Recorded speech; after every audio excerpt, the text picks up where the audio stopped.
Estamos aquí en esta casa cordial, tres buenos amigos. El doctor Germán Monzón Salas, quien fue gobernador del estado de Mérida en el gobierno del doctor Luis Herrera Campins. El doctor Oscar Lujano, ingeniero, que estaba dedicado a la empresa privada con su constructora PEXA en el gobierno de Luis Herrera, y estuvo al frente de algunas de las obras del gobierno del doctor Herrera. Y yo, Álvaro Sánchez Briceño, abogado que estuvo muy cercano a los gobernadores que estuvieron en el gobierno de Luis Herrera Campins. En primer lugar, porque fui durante mucho tiempo ficha, así hay que decirlo, de Copey. Y luego fui durante mucho tiempo, y sigo siendo, admirador de la obra de Luis Herrera Campins, que fue mi amigo personal desde que yo era un joven estudiante de Derecho, y de eso les advierto a ustedes que fue hace muchos años. El doctor Germán Monzón Salas fue gobernador del estado de Mérida. Fue el cuarto gobernador de Mérida en el periodo del doctor Herrera. Lo precedieron Reinaldo Chalbó Serpa, Rubén Avendaño Monzón y el doctor Edesio Larriba Arao.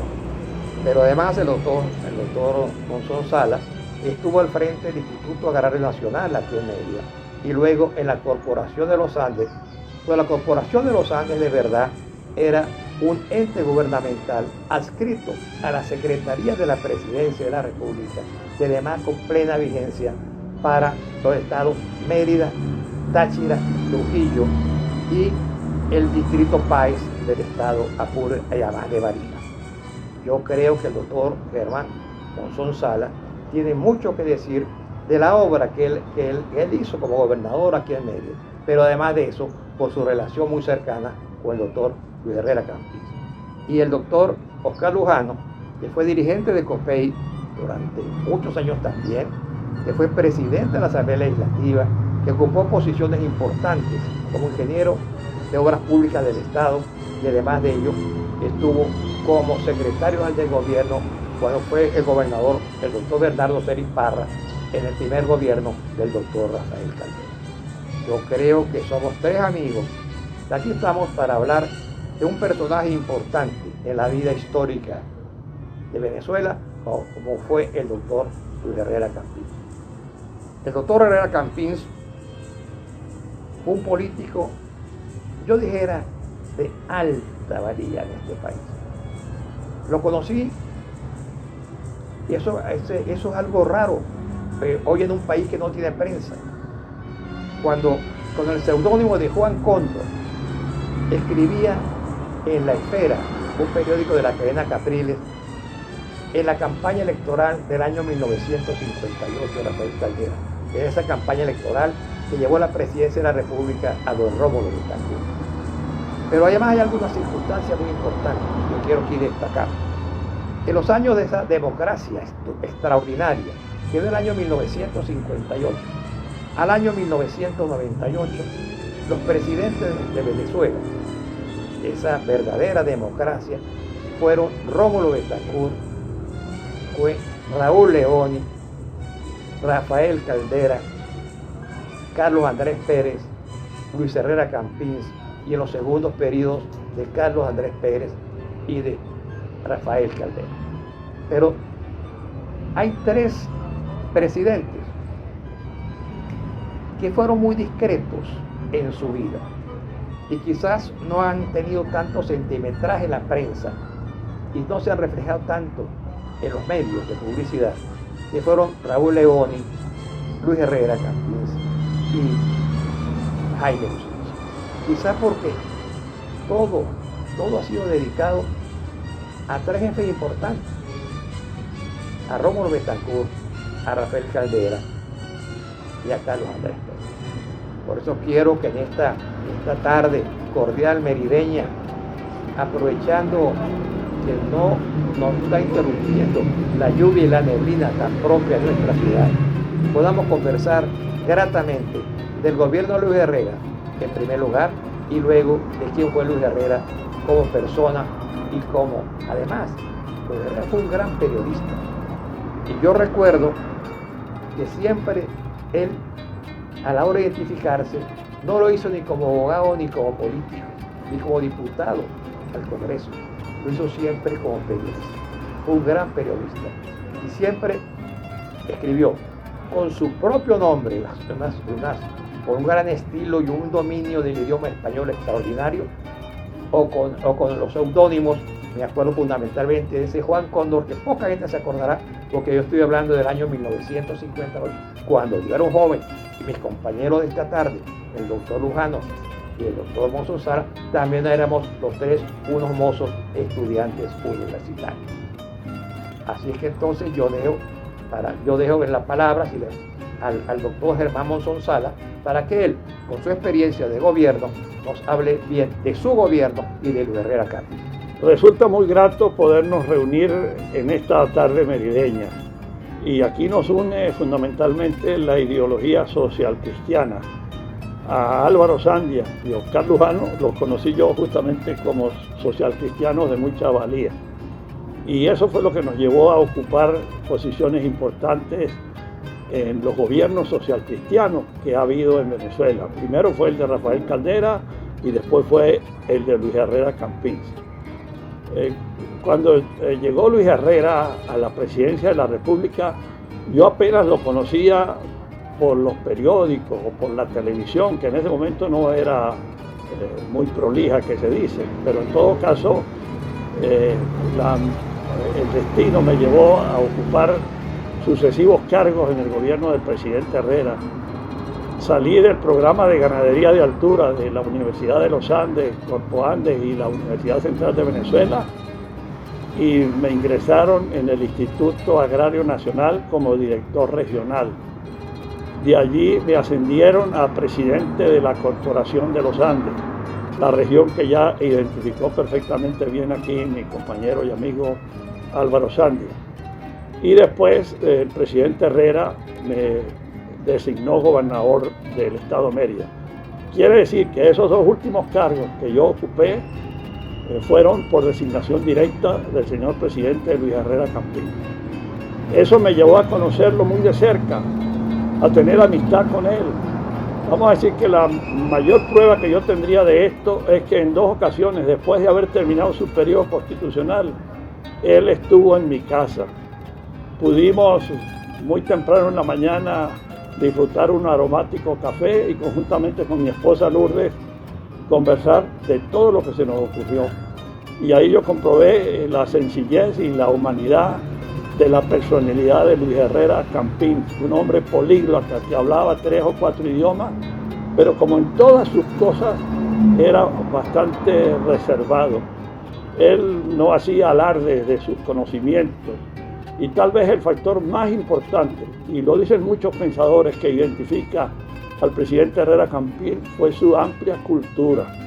Él decía repetidamente, el desarrollo cultural es el único y verdadero desarrollo que existe. Eso realmente es una medida de su identidad como político, como hombre culto, como hombre de servicio y de bien común, que es muy importante.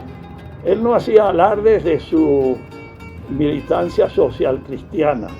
Él hacía alardes justamente de buscar un gobierno en favor de los más necesitados, de los pobres.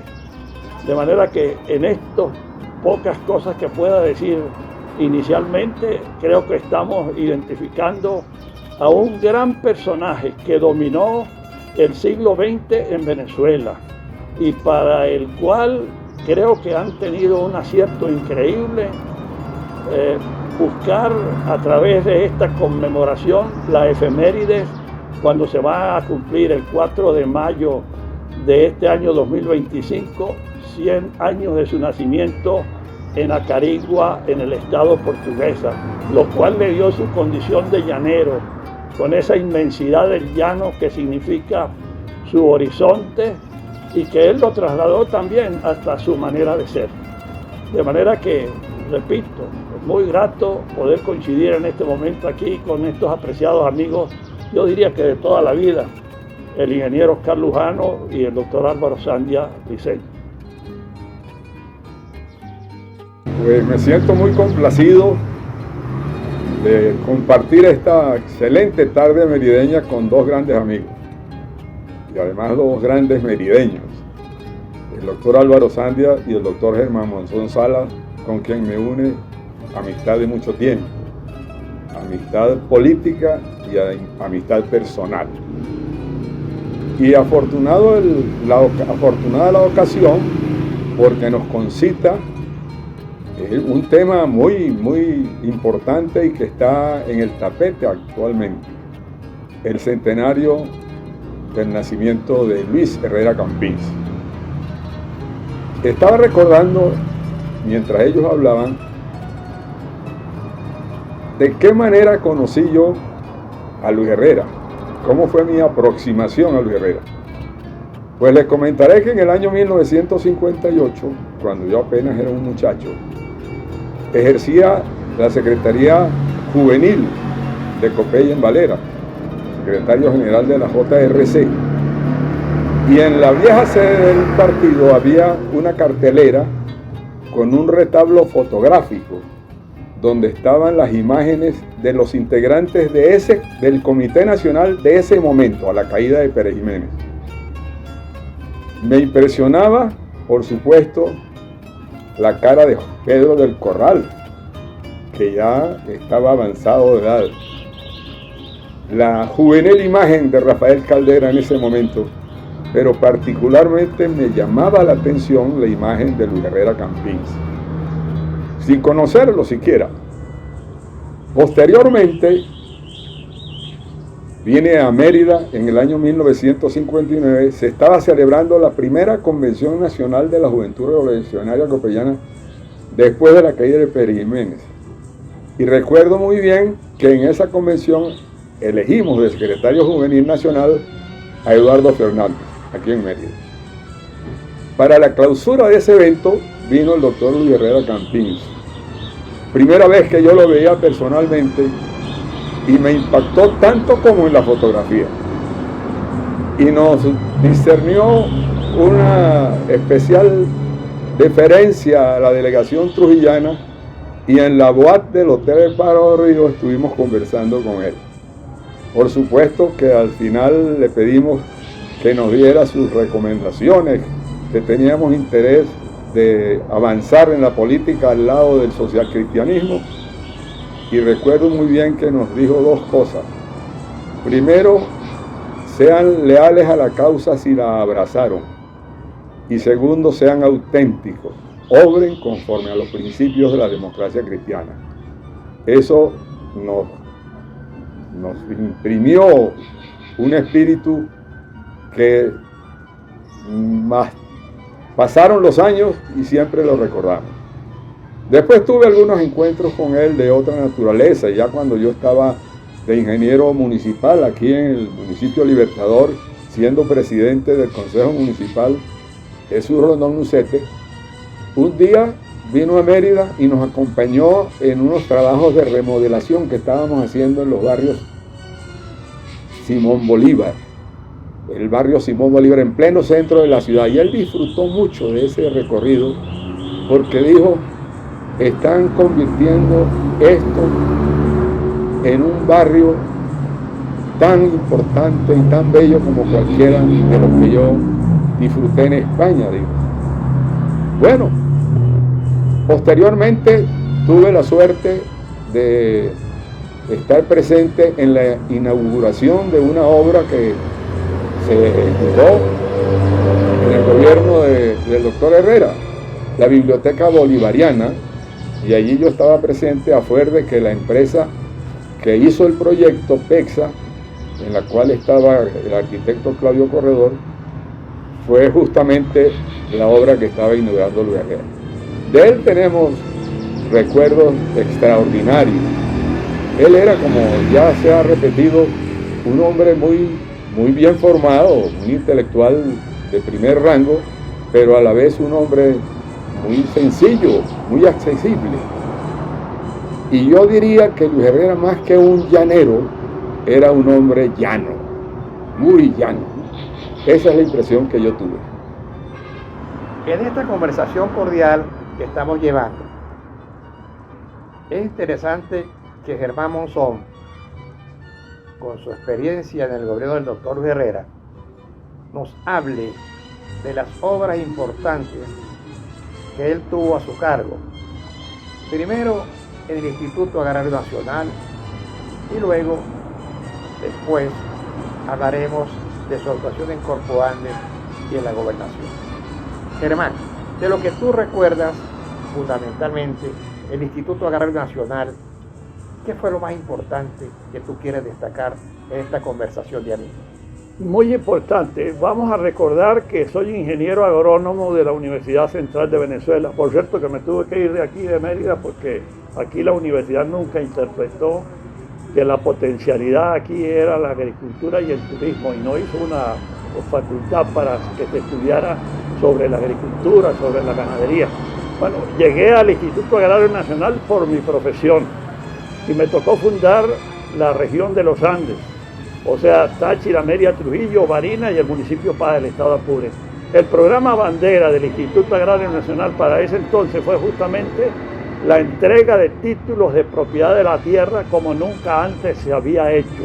O sea, la reforma agraria se amistó con los campesinos, con los productores, dándole la propiedad de la tierra a través de un título. Pero recuerdo dos acciones fundamentales para Mérida. Recuerdo dos acciones muy importantes desde el Instituto Agrario Nacional. Uno de ellos fue regularizar la tenencia de la tierra de la finca La Capellanía en Pueblo Llano, que era de la iglesia y que se le pudo entregar con sus respectivos títulos a los que por varios decenios la ocupaban. Y la otra acción muy importante fue que el Instituto Agrario Nacional compró la Mesa del Escalante, Caño Tigre, municipio Osea, y esa finca sirvió para dotar a muchos de los agricultores de la zona. Y aparte de eso, se prestó asistencia técnica a todos los propietarios de parcelas del Instituto Agrario Nacional. Y una cosa muy importante, había créditos, y el créditos, había un instituto que se llamaba Instituto de Crédito Agrícola Pecuario, el ICAP, que prestaba al interés del 3% anual a todos los agricultores. Y nunca se me olvidará que Mérida siempre resultó el mejor pagador de todos estos pequeños créditos que eran necesarios para que los brazos, el corazón y el entusiasmo de los andinos que tenían crédito pusieran a producir la tierra y llenáramos de hortalizas no solamente el mercado nacional, sino también para la exportación. Mira, Germán, Luis Herrera era un hombre que era muy cuidadoso en la escogencia de sus funcionarios. Me imagino que estaría muy satisfecho con tu gestión en el Instituto Agrario Nacional, porque de allí te escogió para un destino, no digamos superior, pero sí de mayor rango, que fue la presidencia de la Corporación de los Andes. Háblanos de tu gestión en Corpo Andes. Bueno, pues a mí Corpo Andes me trae inmensos recuerdos. Primero, tuve la suerte de haber inaugurado el edificio de Corpo Andes en el Táchira, que lo hizo la inmediata gestión anterior. Pero inauguramos la sede de la Corporación de los Andes en El Vigía, la sede de la Corporación de los Andes en Barinas, y abrimos por primera vez la sede de la Corporación de los Andes en Guasdualito. Y Corpo Andes prestó asistencia técnica a todos los productores de café, cacao, ganadería en toda la región de los Andes. Fue realmente un programa extraordinario porque la vocación agrícola necesitaba justamente de esa ayuda, de la asistencia técnica, los créditos que se entregaban también a través del Banco de Desarrollo Agropecuario y de la banca privada, que tenía una cartera especial. Hoy día no hay créditos para los agricultores, de manera que eso es el primer fracaso de un gobierno que administra un país que tiene vocación agrícola, donde no hay créditos, donde no se puede producir porque no hay esa seguridad de los recursos. Y aparte de eso, una acción increíble de la Corporación de los Andes conjuntamente con el Ministerio de Agricultura y Cría fue el programa denominado Valles Altos para los sistemas de riego. Incorporamos 6.000 nuevas hectáreas para riego en Mérida, aparte de las que se incorporaron en Táchira y Trujillo. De manera que eso que ahora vemos nosotros cuando vamos por la carretera trasandina, de agua que riega a los cultivos de papas, zanahorias y tantos otros, es producto de esos sistemas de riego que se le entregaron a los agricultores para que produjeran. Cosa muy distinta ahora, porque ahora no se reparte absolutamente nada, salvo la escasez. No hay, por ejemplo, electricidad, falta el agua potable, las carreteras están llenas de huecos. Por eso el primer producto que se reparte en este momento me parece que es la escasez de todas estas cosas. En esta grata conversación, Alvarito, creo que nos falta una materia pendiente. Háblenos de la gobernación, hermano. Creo que el último destino público en el gobierno de Elio Herrera que desempeñaste. Bueno, la verdad es que estas preguntas que me hacen son muy difíciles de concretarlas en poco espacio, ¿no es verdad? Pero ya mi compañero Álvaro Sánchez, que lo conocí como estudiante en el Colegio San José de Mérida, de allá viene nuestra amistad, reseñaba que yo fui el cuarto gobernador de Luis Herrera. El primero fue Reinaldo Chalbó Serpa, el segundo Rubén Avendaño Monzón, el tercero Edecia Aldarriba Araujo, y a mí me tocó el último año, el año electoral. Y fue un año también de inmensas satisfacciones, porque pudimos inaugurar obras como nunca antes en todo el estado Mérida. Se siguió también con un apoyo importantísimo para los agricultores, para el turismo. Se hizo un folleto especial para promover el turismo, que siempre ha sido una característica muy importante de Mérida. Recordemos que aquí se hizo el teleférico y fue lo que proyectó a Mérida como un paraíso turístico. De manera que esas son obras que desde la gobernación de los Andes pues le dábamos una gran importancia. También, por ejemplo, se hizo el edificio de la Fundación del Niño. Se hicieron 2 viaductos de los que hay en la ciudad de Mérida, el viaducto Miranda y el viaducto Sucre. Se terminó la carretera desde Chama 1 hasta Chama 4, o sea, a la entrada de los túneles. Se inició el asfaltado de la carretera de los pueblos del sur, donde no se me olvidará una cifra que llegamos a asfaltar en ese último año del gobierno que me tocó, a 800 metros de carretera por día. Y superamos los 40 kilómetros. El mismo Luis Herrera decía que prácticamente la mitad de la distancia que hay hasta la capital de los pueblos del sur, que es la ciudad de Canaguá.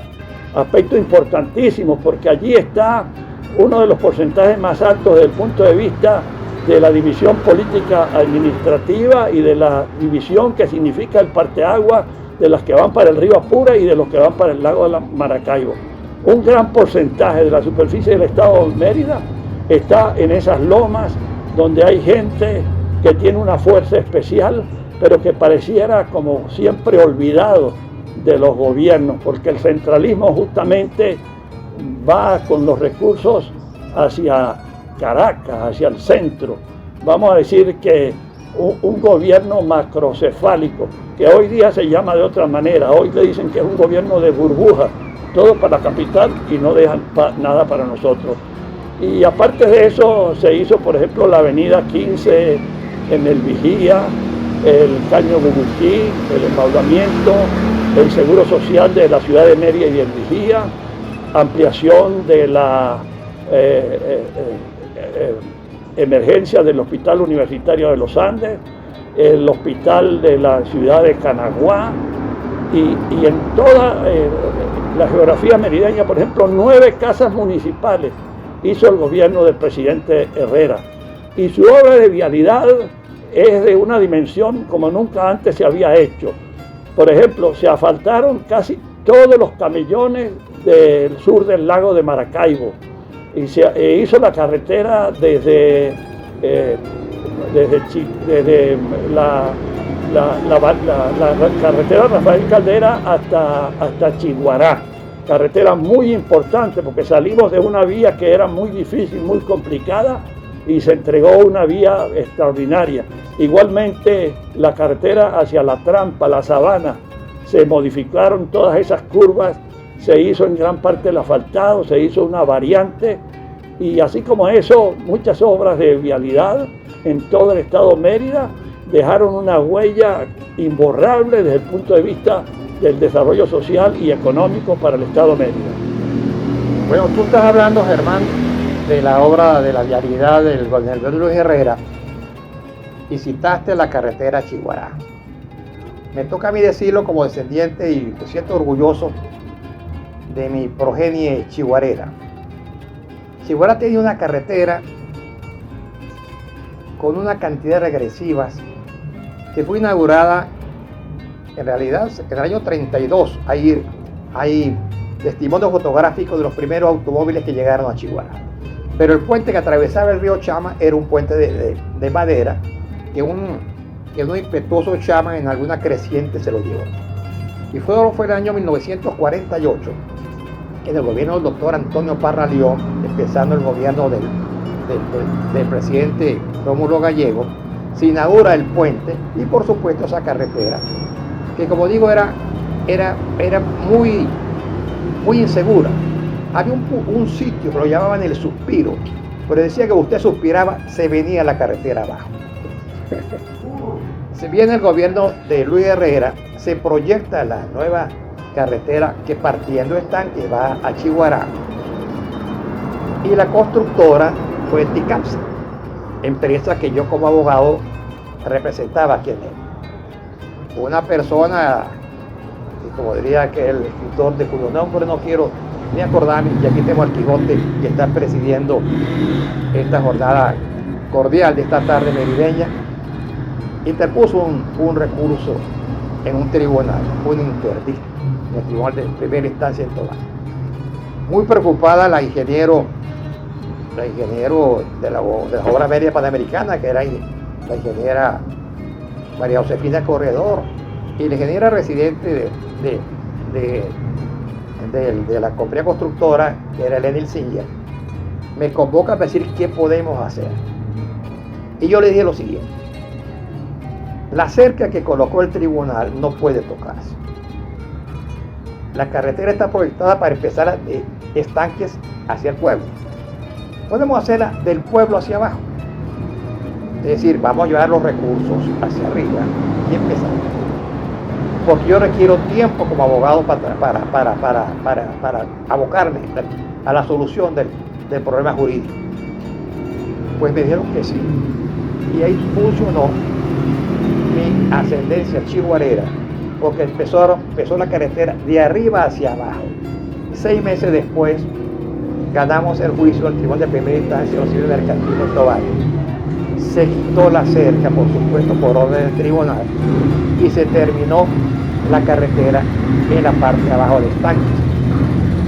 Esa carretera vino el presidente Herrera, vinieron los ministros correspondientes a inaugurarla con gran satisfacción. Porque yo recuerdo que cuando se inició la carretera, vino el ministro Montes de Oca y los ministros merideños en aquel entonces. Vino el doctor Carlos Febres Poveda, ministro del Ambiente, vino Mercedes Pulido, era ministro de la Mujer, vino Germán Enrique Uzcategui, que era presidente del INDO. Compartimos en Chiguará, en el centro de amigos, un cordial almuerzo, y ellos se fueron en la tarde, mientras nosotros proseguimos con los merideños y algunos chiguareros la jornada donde mi tío por aquel santo. Recuerdo con cariño esa inauguración, la cordialidad del presidente Herrera con la gente del pueblo y con los ingenieros que de verdad se sintieron muy satisfechos de la labor pública. Así como refiero a esa anécdota simpática de la carretera de Chiguará, hay otras cuantas anécdotas de Luis Herrera, porque yo siempre he dicho, y lo dijo hace rato Oscar Lujano, un presidente llano y cordial.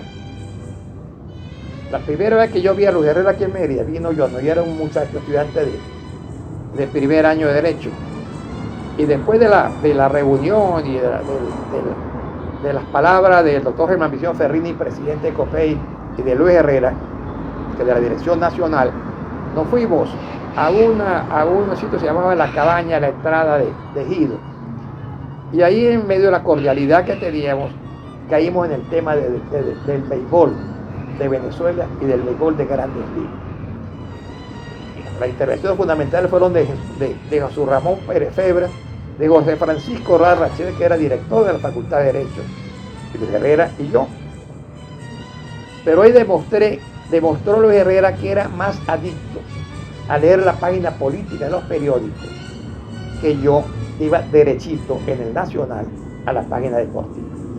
Y por supuesto los recuerdo desde que ganó Venezuela el Campeonato Mundial en Cuba, del año 1941 en adelante, pasando por el Patón Carrasquel, Casanova, Romero Petit, Almiro Finol, Guillermo Bento, en fin, gozamos mucho porque al final le dice Luis Herrera a Germán Briceño Ferrini: Germán, yo creía que yo sabía de béisbol, pero me ganó tu sobrino.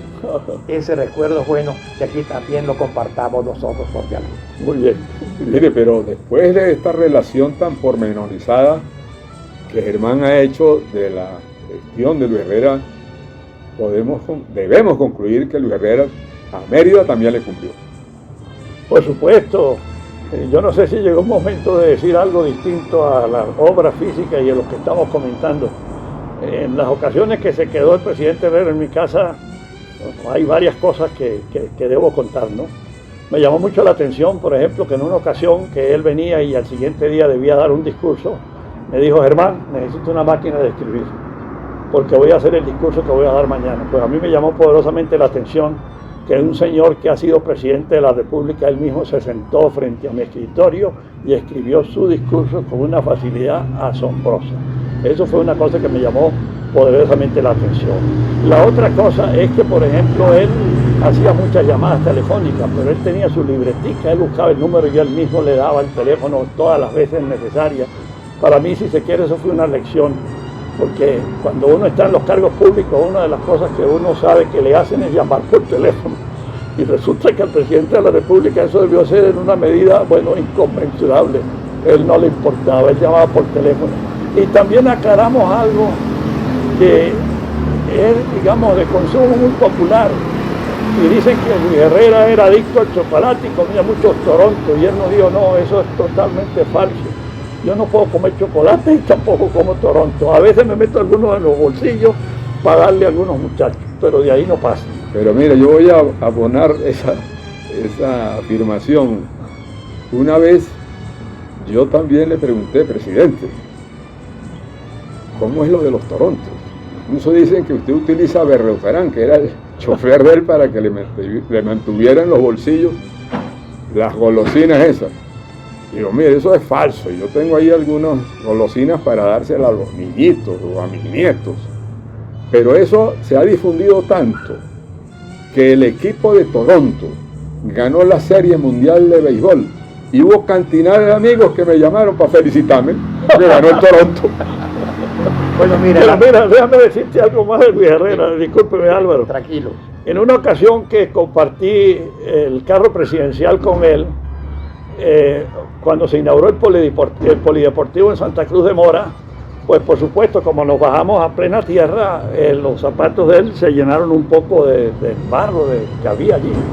Y cuando entro al carro presidencial, él inmediatamente abre una especie de compuerta que hay detrás del asiento principal y sacó cepillo, trapo y él mismo se lustró los zapatos. O sea, el presidente Herrera mismo se lustró los zapatos que él mismo se había limpiado.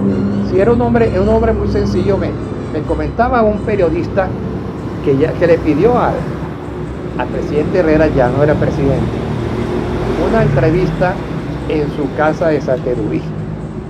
Lo llamó el día anterior y el que le contesta el teléfono no fue ninguna secretaria que la tiene asignada o lo tenía en aquel entonces, quizás carro, chofer, guardaespaldas, dijera yo, o persona de seguridad, y contestó el teléfono el mismo Luis Herrera. Dice: no, hombre, chico, vente mañana a las 11 de la mañana. Bueno, mi amigo periodista llega a la casa de Luis Herrera, toca el timbre, sale una persona y le dice: el presidente Herrera, y no está. Caramba, pero es que él me citó a mí. No, que no debe tardar. ¿Y por qué? Es que él está en el abasto comprando el pan. Y cuando salieron a la calle, pues venía Luis Herrera con la bolsa de pan, ¿no?, que metió de la mano, precisamente porque era el pan del almuerzo. Y luego, por supuesto, atendió al periodista que le pidió la entrevista. Y ese periodista decía: mire, yo jamás me hubiera imaginado a un presidente de la República yendo al abasto que quedaba en la esquina o en la panadería a comprar el pan del almuerzo. Eso se llama sencillez y yo creo que Luis Herrera Campos, presidente, bajó, como decía el doctor Caldera en la campaña del 58, no estoy en la altura del poder, si estoy en las arenas de la lucha. Yo creo que Luis Herrera siempre estuvo en las arenas de la lucha. Pero si esa sencillez era admirable, lo que es proverbial definitivamente es su probidad, incuestionable. Sus detractores, si es que los tuvo, no lo han cuestionado desde el punto de vista de la honestidad. Ese es un ejemplo que debiera ser emulado por quienes ejercen funciones públicas de alto rango y de bajo rango también. Así es, yo creo que si algo tiene uno para contar que le satisface es que yo visité innumerables veces al presidente Herrera en Caracas y siempre me recibía en su casa con absoluta cordialidad como un amigo.